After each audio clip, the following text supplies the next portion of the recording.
কাঁচা লঙ্কার official YouTube চ্যানেলে সবাইকে জানাচ্ছি একটা ওয়ার্ম ওয়েলকাম। আশা করি আপনার প্রত্যেকে খুব ভালো আছেন। আজকে আমি কি রান্না করব বলুন তো? আজকে আমি নিম শুক্তো বানাবো। এই নিম খাওয়া নিয়ে কিন্তু আমাদের প্রত্যেকের বাড়িতেই বেশ একটা যুদ্ধ লেগে থাকে। বাড়ির বড়রা বলবে নিম খাওয়া খুব ভালো, আর ছোটরা মোটেই নিম খেতে চাইবে না। তবে আমাদের মধ্যে কিন্তু বেশ অনেকে নিম খেতে ভালোবাসে। তাদের বেশ একটা প্রিয় খাবার হলো নিম শুক্তো। নিম শুক্তো খেতে কিন্তু বেশ ভালো হয়। আমরা যারা নিম খেতে অতটা পছন্দ করি না, তারাও কিন্তু নিম শুক্তোটা বেশ আরাম করেই খাই। চলুন আমার সাথে কাঁচা লঙ্কা রান্নাঘরে। প্রথমেই আগে দেখিয়ে দিই যে নিম শুক্তো বানানোর জন্য আমাদের কি কি উপকরণ লাগছে। নিম শুক্তো বানানোর জন্য আমি কিছু সবজি নিয়েছি।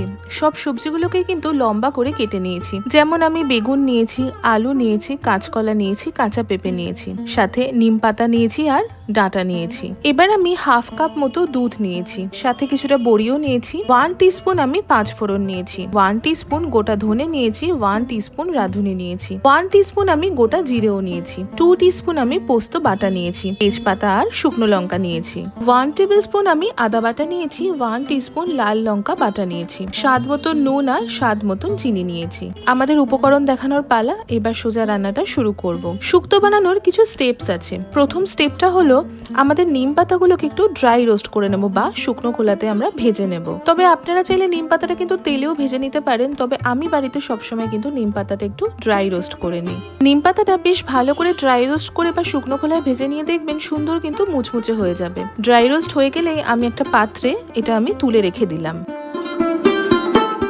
এবারে আসি একটা ভীষণ গুরুত্বপূর্ণ স্টেপে। শুক্তোর আসল স্বাদ আসে যে মশলাটা, সেই মশলাটা বানিয়ে ফেলি। প্যানে আমি প্রথমেই দিলাম শুকনো লঙ্কা, সাথে দিলাম রাঁধুনি, গোটা ধনে, গোটা জিরে। ভালো করে সব কিছু ড্রাই রোস্ট করে নেব বা শুকনো খোলাতে ভেজে নেব। শুক্তোর কিন্তু আসল গন্ধ বা শুক্তোর আসল ফ্লেভার আসে কিন্তু এই শুক্তো মশলা থেকে। এই মশলাটা যদি ব্যবহার না করেন তাহলে কিন্তু শুক্তোর সেই স্বাদটাই আসবে না। বেশ কিছুক্ষণ শুকনো খোলাতে ভাজার পর দেখবেন একটা খুব সুন্দর গন্ধ বেরোতে শুরু করছে, তখনই বুঝবেন যে মশলাটা কিন্তু তৈরি হয়ে গেছে। তবে অবশ্যই খেয়াল রাখবেন মশলাটা যেন পুড়ে না যায়। আমার কিন্তু মশলাটা সুন্দর করে ভাজা হয়ে গেছে বা ড্রাই রোস্ট করা হয়ে গেছে। এবার আমি এটাকে একটা পাত্রে তুলে রাখবো আর একটু ঠান্ডা করে নেবো বা রুম টেম্পারেচারে আসা পর্যন্ত একটু ওয়েট করে নেবো। এইবার শুক্তো রান্নাটা আমি শুরু করব। আমি একটা বড় পট বা কড়াই নিয়েছি, তাতে আমি 2 to 3 টেবিল স্পুন মতো সর্ষের তেল গরম করে নেব। তেলটা গরম হলেই প্রথমে বড়িগুলো দিয়ে দিলাম। বড়ি ছাড়া শুক্তো কিন্তু আমি ভাবতেই পারি না, তাই বড়িগুলো প্রথমে একটু ভালো করে ভেজে নেব। বড়িটা ভালো করে ভাজা হয়ে গেলে আমি তুলে রাখলাম। এবার ওই সেম তেলে আমি প্রথমে দিয়ে দিলাম কাঁচা পেঁপে। কাঁচা পেঁপেটাও বেশ ভালো করে ভেজে আমি তুলে রাখব।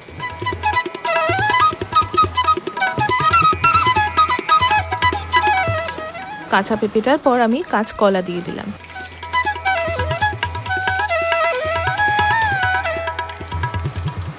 কাঁচকলাগুলোকেও বেশ ভালো করে ভেজে নেব, ভেজে নিয়ে তুলে রাখবো। আসলে প্রথমে সবজিগুলোকে আমরা ভেজে নেব, তাই জন্য পরপর প্রত্যেকটা সবজি আমরা ভেজে নিচ্ছি। এবার দেব আলু। আলুগুলো বেশ ভালো করে আবার ভেজে নিচ্ছি। ভেজে নিয়ে তুলে রেখে সবশেষে দিয়ে দিলাম বেগুন।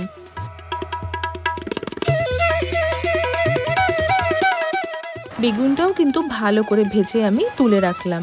সবজিগুলো আমাদের ভাজা হয়ে গেছে, এবার চলুন বাকি রান্নাটা করে ফেলি।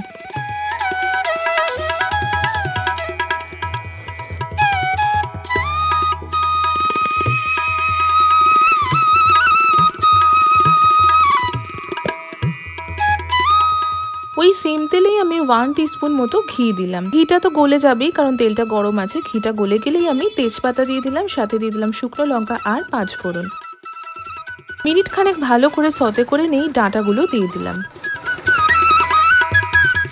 ডাঁটাটা দিয়ে ওপর থেকে একটু সামান্য নুন ছড়িয়ে দিলাম। অন্যদিকে জল গরম করতেও আমি বসিয়ে দিলাম। ডাঁটাগুলো বেশ খানিকক্ষণ ভালো করে একটু ভেজে নেব। ডাঁটাটা ভাজা হয়ে গেলে আমি আদা বাটা দিয়ে দিলাম আর দিয়ে দিলাম লাল লঙ্কা বাটা। এবার দিলাম আমি সামান্য একটু চিনি। আপনারা যদি লাল লঙ্কা দিতে না চান সেক্ষেত্রে কিন্তু কাঁচা লঙ্কা বাটাও ব্যবহার করতে পারেন। এটা তো তেতো রান্না, চিনিটা কিন্তু অবশ্যই নিজেদের স্বাদ অনুযায়ী ব্যবহার করবেন। ভালো করে সবকিছু মিশিয়ে নিয়ে রান্না করে নেবো আমি 2 মিনিট মতন। 2 মিনিট পরে আমি হাফ কাপ মতো গরম জল ঢেলে দিলাম। গরম জলটা ঢেলে দিয়ে ঝোলটা ফুটে আসবে। ঝোলটা ফুটে আসলেই আমি পোস্ত বাটাটা দিয়ে দিলাম। পোস্তটা দিয়ে ভালো করে একটু মিশিয়ে নেব। পোস্তটা ভালো করে মিশিয়ে নিয়ে গ্যাসের ফ্লেমটা আমি একদম লো করে দিলাম।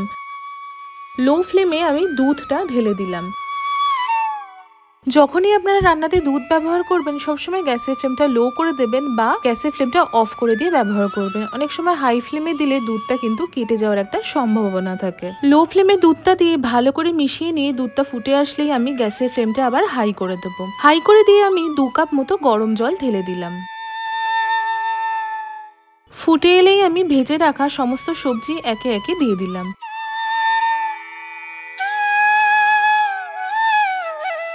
সবজিটা দিয়ে ভালো করে সবকিছু মিশিয়ে নিয়ে রান্না করে নেব 3 থেকে 4 মিনিট মতন। এবার ওই যে আগে থেকে নিম পাতাটা শুকনো খোলাতে ভেজে রেখেছিলাম সেটা হাত দিয়ে একটু গুঁড়ো করে নিয়ে ওপরে ছড়িয়ে দেব। বেশ দেখবেন মুচমুচে হয়ে গেছে। নিম পাতাটা দিয়ে ভালো করে মিশিয়ে নেব। আর এবার দেখবেন আস্তে আস্তে রান্নার রংটাও কিন্তু বদলে যাচ্ছে। সামান্য নুনও ছড়িয়ে দিলাম।